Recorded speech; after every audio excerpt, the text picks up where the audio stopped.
अदालत की तरफ से या ट्रिब्यूनल की तरफ से तमाम बातें कही गई। ये कहा गया कि जो छात्र थे जो प्रदर्शन कर रहे थे उस वक्त यूनिवर्सिटी के, उनको रजाकार जैसे शब्दों का इस्तेमाल शेख हसीना की तरफ से किया गया, जिसको बांग्लादेश में गद्दार के तौर पर इस्तेमाल किया जाता है। इससे जो पुलिस जो पुलिस प्रमुख है, जिनको इस मामले में दोषी भी पाया गया है और सरकारी गवाह वो बन गए थे, तो उनकी बातों को मानते हुए कि उसके बाद पुलिस ने कार्रवाई की और बहुत सारे निहत्थे जो छात्र थे उन पर गोलियां चलाई और उनको जान से मार दिया। 1400 लोगों की कुल मौत हुई थी उस वक्त हिंसा में। उसके बाद हम वहां पर गए भी थे, हमने देखा था किस तरह से पूरे ढाका में हालात थे, बद इंतजामी थी, आगजनी थी, तमाम चीजें थी।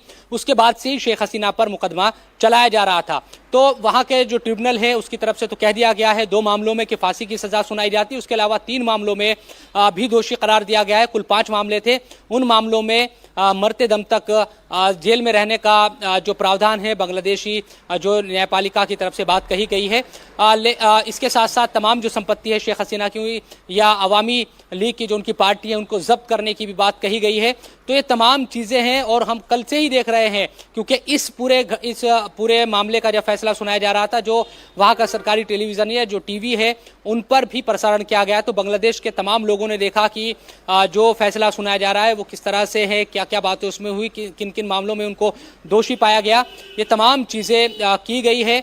अब यकीनन जो हालात है वो एक तरीके से तनावपूर्ण है। हम सुबह से देख रहे हैं, कल से ही के हालात एक तरीके से तनावपूर्ण है। कई जगहों पर प्रदर्शन भी हुए हैं, तो उनको संभालने की भी कोशिश की जा रही है। लेकिन ये साफ है कि ये भले ही आदेश और शेख हसीना की तरफ से पहले ही, ये फैसला आने से पहले उनकी तरफ से कह दिया गया था कि ना ही उनकी बातों को सुना गया है, ना एक तरफा पूरी कार्रवाई हो रही है। और जो शेख हसीना के बेटे हैं उनकी तरफ से जान पर खतरा मंडरा रहा होगा तो वो अपने लिए पैरवी भी कैसे कर पाएगा सही तरह से।